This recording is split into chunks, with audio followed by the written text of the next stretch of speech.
Na guys, muha tayo ng tanglad guys. Para bukas yun, hindi na ako mangunguha. Para makauwi na agad kami bukas. Hanap ako ng tawa-tawa. Guys, manok.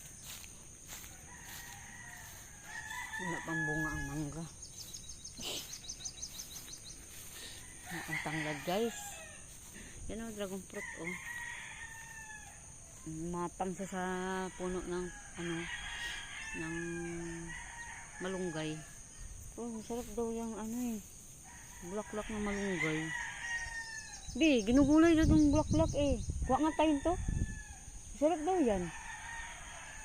Try nga natin yan. Kuhain. Kuha ang plastic dun. Plastic. I-plastic natin. Wala na yung dito oh. Tinapas nila oh.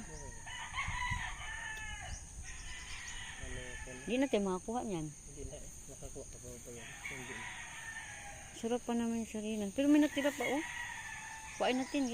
Baranggot na talbos. Kuha ng plastic. Kuha tayo ng malunggay na bulaklak. Yan oh. Masarap daw itong malunggay. Bulaklak. Yan guys. May dito. 5 puno ng tanglad. Mamuha ko ng tanglad. Ito ako sa makapal na tanglad dito. Yan ang guys, yung tanglad guys. Takot daw yung ahas dito guys. Kaya yung ahas guys, hindi daw yung malapit dito sa tanglad. Takot daw yung ahas nito. Ito na lang. Tanglad.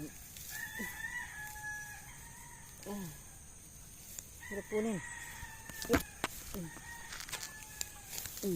Damihan ko ng tanglad. Kasi sa bahay, mahal talaga ng tanglad.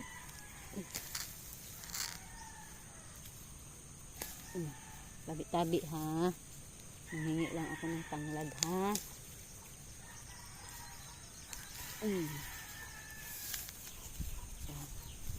Tanglad.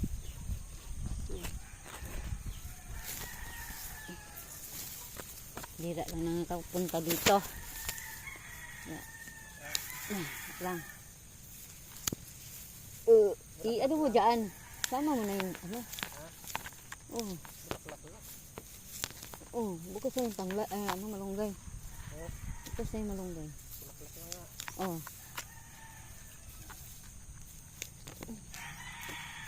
Tamihan natin ito kay minsan nang kapunta dito. Pwede naman ito masisira pag nakalagay lang sa rep. Di yung aso doon di oh. Pag alis nyo. Yung aso doon oh, pag alis nyo. Malulong. Takot kami sa iron. Yan oh, sa may bahay doon oh, gilid kasada. Ha? Oo. Gusto talaga alulong nyo. Kada matay na si Kapitan. Lagi. Hindi, nakumatos daw yun. Kumatos ba? Ayan ako. Nakumatos niya sa Pandaraya. Timan.